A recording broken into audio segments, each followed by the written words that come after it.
Welcome everyone. Welcome everyone. Welcome everyone to another Ref Brandon and the Todd family YouTube video. Wherever you are, whatever you may be doing, thank you so much for making Ref Brandon and the Todd family a part of your day. We always greatly appreciate it. I know it's a Wednesday and I've done a top 10 countdown every single Wednesday since the channel started. But if you watched Sunday's video, I said in Sunday's video that I would not be doing one this week because we were going out of town and I just didn't have time to sit down and think of one and write down some news and notes about it. But the top 10 countdown will return next week, and it will be something that my buddy Eric suggested about a month ago for a top 10 countdown, and it is about Halloween. That'll be next Wednesday's top 10 countdown. Tomorrow's video will be about wrestling, so if you're a wrestling fan or know someone who is, please feel free to tell them to get ready to watch tomorrow's video. But today's video is going to be a quick review of college football week 1. But before I get into it, let me go ahead and say that Monday night, while we were in Pigeon Forge, we had the pleasure of meeting Nikki and Nate. And Nikki works in the radio business in Grand Junction, Colorado, and they just happened to be in the area. So Monday night, the three of us and the two of them went to the Old Mill and ate supper. Now let me say, if you've never been to Pigeon Forge, first you need to go. But if you have been to Pigeon Forge and you have never ate at the Old Mill, you need to do so. First, I think we all gained about 5 pounds by eating food there. And secondly, the atmosphere was great and the food was absolutely tremendous. And Nikki and Nate are great people, and it was a pleasure getting to meet them. And I got to tell them the story of how Grace and I met each other a little over 10 years ago. Hopefully they were entertained by that, and I hope they enjoy the rest of their trip in the Great Smoky Mountains of Pigeon Forge, Tennessee. Now, on to today's video. If you have any thoughts on any of the games or anything that happened in week 1, please feel free to let me know. I'm not going to sit here and break down every single game, but I'm just going to bring up some of the things that I think were shocking as far as what happened in week 1. Now, Georgia Tech, I think they paid Northern Illinois $1 million or right there at it to come to Bobby Dodd Stadium and beat them by the score of 22-21. Now, I said before the season that I thought Jeff Collins, if he was not on the hot seat now, he would be on the hot seat by the time the year ended, and he definitely did not change my mind in week 1. They continue to just look pitiful, and he continues to just be a glorified cheerleader on the sidelines. And then we had Vanderbilt losing to East Tennessee State. And the only reason I bring that up, because we know Vanderbilt is always pitiful. That hasn't changed. But when Derek Mason was there, they at least were competitive. And you had to at least play a C or a B game to beat them. They got beat by East Tennessee State 23-3, and they were better off just forfeiting and stay at home. They looked pathetic. And then we had Washington losing to Montana. And of course, unless something has changed that I've missed, Montana is a FCS school, or as I call them, because I'm old school, old-fashioned, I still call them a 1AA school. But it's only a story because Washington is ranked, but Washington should not be ranked. They were terrible before Chris Peterson became their coach, and now that he's retired, they've gone back to being terrible. But until UCLA gets back to where they used to be, since Stanford has fallen off the wagon, the only two good teams right now in the Pac-12 are USC and Oregon. So they rank Washington to try to make it look like the Pac-12 has 3 decent teams. In reality of it is, they don't. But Montana beat them 13-7. And then, of course, Mississippi State, which, if you follow football, you know Mike Leach has never played defense. He didn't play defense at his 2 previous stops. He's not going to play defense now. But I was shocked that they had to score 21 points in the fourth quarter to beat Louisiana Tech in the Battle of the Bulldogs. And then Illinois is a story just because they beat Nebraska in week 0. Now, of course, before the season started, Illinois was picked to win 3.5 games by the experts. But when they go out there and beat Nebraska, you think, okay, they're better than you expect. Then they come right back in week 1 and lose to UTSA by the score of 37-30, which makes Nebraska look even worse. And then LSU lost to UCLA, but if you have been following the channel, you know that I was not surprised by that. I did my LSU early season preview back in, I think, late June, early July, and I said LSU was maybe an 8-win team. I'm not a big fan of Ed Orgeron. I think they're extremely overrated, so them losing did not surprise me at all. But it does look like UCLA is finally, under Chip Kelly, they're finally going in the right direction. And then, of course, Florida State almost pulled off the upset against Notre Dame. And back in about July, I actually picked Florida State to beat Notre Dame. But there were several reasons why I did that. I did that because, in my opinion, if I'm a Florida State fan, I'm excited about the future. I think if they keep Mike Norvell, they'll be a top 10 team within 3 years. I think Mike Norvell is a great coach and has them going in the right direction. So I picked Florida State to beat Notre Dame because I'm a big fan of Mike Norvell. Plus, they had Mackenzie Milton, the transfer from Central Florida, coming in, and I thought he would just win the starting job and be their quarterback. But they decided to go with the tandem of Travis and Milton. But Florida State looked much better with Milton on the field, so don't be surprised if he becomes a starter going forward. And if he does, they'll be a great team this year. But at the worst, they'll be a top 10 team within 3 years. Plus, Notre Dame had Ian Book at quarterback since 1995. And when you've had the same quarterback for that long and all of a sudden he's gone, it's a big transition. But not only that, they lost all those great receivers they had. The only good offensive player that returns for them is the running back, Kyron Williams, but he can't do it all by himself. Plus, they've got transfer quarterback Jack Cohn there now, who to me is more of a game manager than he is a great quarterback. And game managers were good 20 years ago, but of course we know football has changed so much. You need something now besides a game manager. And Notre Dame also lost a lot of great talent on defense. So I picked Florida State in the upset, and they almost pulled it off for me. They lost 41-38 in overtime. And, of course, Duke lost to Charlotte.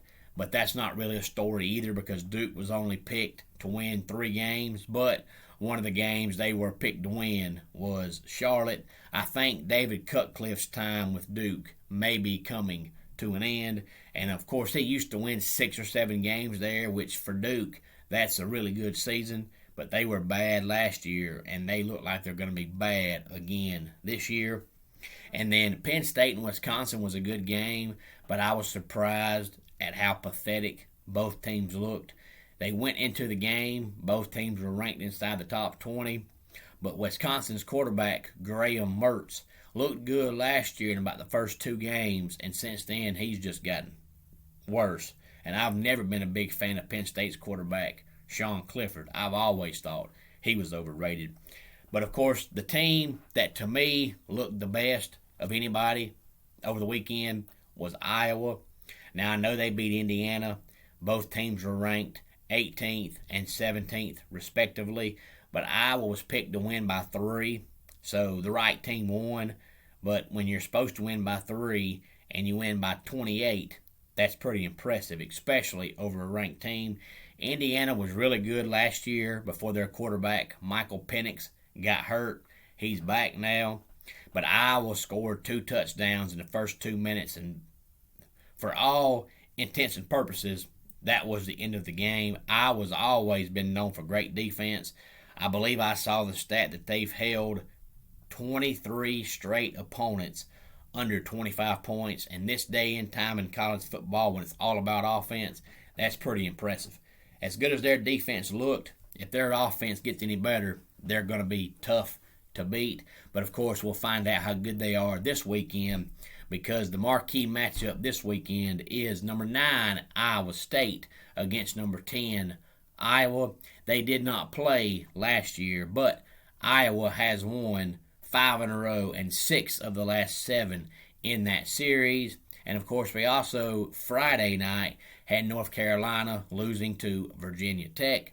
But if you follow the channel, you know I was not surprised by that. I know I brought it up Saturday, but just in case you didn't watch the video on Saturday, I'll bring it up again. I did my North Carolina preview back in, I think, late June, early July, and I said North Carolina was at best a 9-win football team.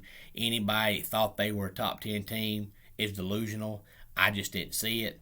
Mack Brown's been coaching since 1775, and he has always been an average football coach. Why anybody thinks they're all of a sudden a great team, I don't get it. His first go-around at UNC, he was average. He left there and went to Texas, and outside of about a 5-year run at Texas, he was average. And now he comes back to North Carolina, and people think, oh my gosh, they got Mack Brown. It doesn't matter. He's a 9-win football coach. If you follow the NFL, then you'll recognize the name of Jeff Fisher. Jeff Fisher coached the team that used to be called the Oilers, and then, of course, they changed their name to the Titans, and then when they fired him, he went and coached the Rams. But anybody that knew Jeff Fisher would tell you Jeff Fisher knew anything and everything about football. And he looked like a football coach. He talked like a football coach. He acted like a football coach. He did everything a football coach would do. But if you look at Jeff Fisher's overall record, he won 8.5 games a year, which is right at mediocre. That's right at 500. That's as close to 500 as you can be. Well, that's how I feel about Mack Brown. Of course, he wins a few more than that, because in the NFL, everybody's so evenly matched, whereas in college, you have 2 to 3 games a year where you know when the schedule comes out, beyond a shadow of a doubt, you're going to win those games. So Mack Brown's overall record is a little bit better than Jeff Fisher's, but not much. I wouldn't put Mack Brown up against any coach in America and say that if it comes down to coaching, I'm picking North Carolina. It's just not happening. Sam Howell averaged 3 touchdowns a game his freshman year. He averaged 2.5 touchdowns a game his sophomore year, and all those great receivers are gone. The running backs they had are gone, and people thought UNC was a top 10 team. I just didn't see it. Now, I think Sam Howell's a good quarterback, but I think Mack Brown is holding him back because Mack Brown is an idiot. But now they got Ty Chandler, the transfer running back from Tennessee. Ty Chandler's good, but if you're an 8-win football team and you add Ty Chandler, you're still an 8-win football team. He's good, but he's not no game breaker. He's not no game changer. He's just not. He's just an average running back. I think he had 10 carries for like 65 yards, which 6.5 yards a carry is good, but it wasn't like he had, a 30-yard run. Every time he gets the ball, he's going to give you 5 or 6 yards, and that's it. Whatever the line gives him is what he's getting. He's not getting any additional yardage. It's not happening. He's just an average running back. So North Carolina is not done losing, but if you thought they were a top 10 team, you might be surprised by the outcome from Friday night, but they're not a top 10 team. But even I, thinking they're overrated, did not have them losing to Virginia Tech, because the Hokies have just gotten progressively worse every year since Justin Fuente has been their head coach. And then last but not least, let me mention this just in case anybody wants to know. The Clemson-Georgia game, nobody saw that outcome. Don't come to me and tell me you saw the game being played a full 60 minutes and neither team scoring an offensive touchdown. Nobody saw that. I read all the magazines. I heard all the radio talk. I heard all the TV talk. I heard all my coworkers talk, all my friends talk, and not one person anywhere said the game was going to be played 60 minutes and neither team was going to score. So don't try to tell me you saw that coming, because you didn't. Nobody saw that coming. It was pitiful. If you take away Georgia's pick 6, the game may still be going on because it was obvious neither team could score against the other team's defense. But for all the experts that said Clemson and Georgia might have the two best defenses in the country, I think it looked like they were right. Both teams' defenses were phenomenal. They were great. But it does not matter how good your defense is, you have to score. You can't win every game 3-0 or 6-0. You've got to find the end zone every now and then. And both teams' offenses looked pitiful, but they will get better. Georgia has more time to fix their issues than Clemson does because if I'm not mistaken, just going by memory, the rest of this month, I think Georgia plays UAB, South Carolina, and Vanderbilt. If they lose any of those games, the program should shut down. Whereas Clemson, after this week, they play the Bulldogs from South Carolina State, but then they play Georgia Tech and NC State. Now, I don't think Georgia Tech will give them a game, but if they score 3 points, I'll be wrong with that. But if you follow the channel, you know back right before the season started, I said that I thought NC State was the second best team in the ACC, but nobody would know that because they were on the same side of the ACC as Clemson was. So if Clemson beat them in the regular season and then Clemson played, for the conference championship, the two best teams would be Clemson and whoever played for the championship from the Coastal. But if that offense that played Saturday night plays NC State, I'll go ahead and say NC State will beat Clemson, and NC State may be the best team in the ACC. But I do think those issues will get fixed, but it's kind of hard to say because last year, as good as ETN was, we could not run the ball because our line was pathetic. But I've heard so much hype in the offseason about how much better they have gotten. But what I saw Saturday night was the same old offensive line. I'm just hoping they'll get it fixed. It was just funny that it was all that talk about JT versus DJ. They played each other in high school, and they're playing each other again. And both quarterbacks had a suck fest Saturday night. So nobody can tell me one quarterback was great because both quarterbacks sucked. JT had 135 passing yards, and DJ had 178. So DJ had a few more passing yards, but both quarterbacks were pitiful.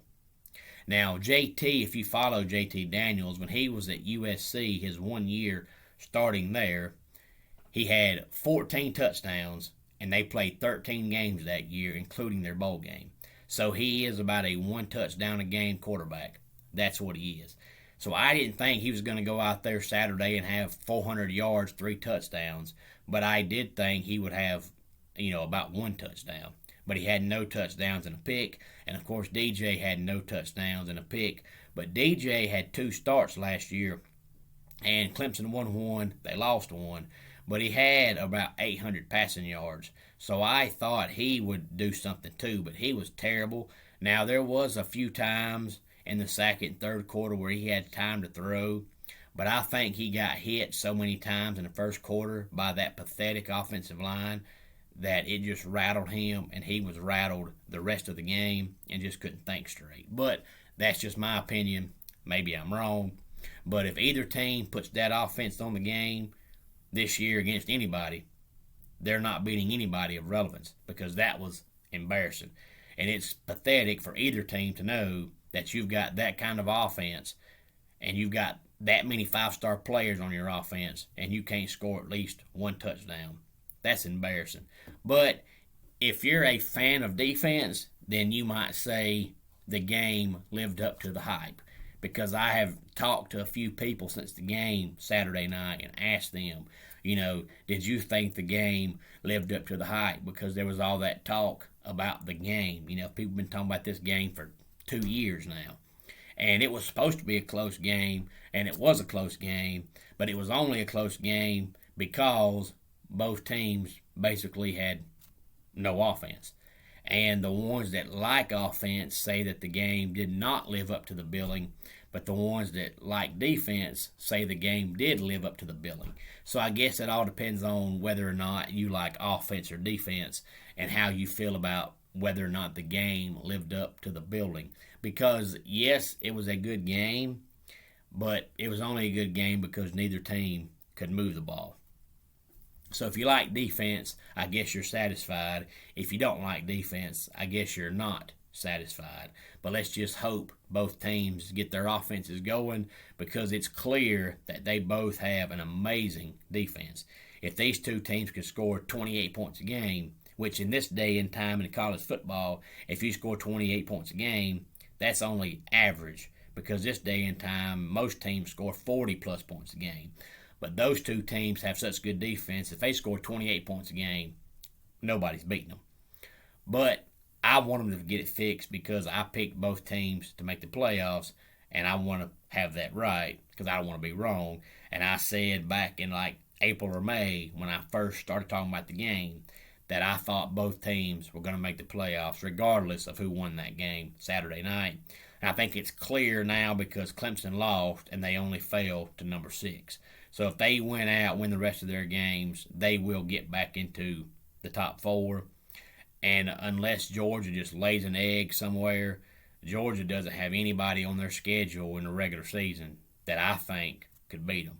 Now, if they play Alabama for the conference championship, maybe so. But as far as regular season goes, the only decent team Georgia plays the rest of the year is Florida. But Florida Saturday night played Florida Atlantic, and Emory Jones had 113 passing yards. So if that's all he's got, Florida shouldn't even give Georgia any competition whatsoever. But let's go ahead and get our dad joke of the day in here. If Apple made a car, what would it be missing? Windows. And that wraps it up for today's Ref Brandon and the Todd Family YouTube video. Until next time, it's Ref Brandon saying, just like in pro wrestling, life can be over by the count of 3. Tell your friends and family how much you love them. Bye.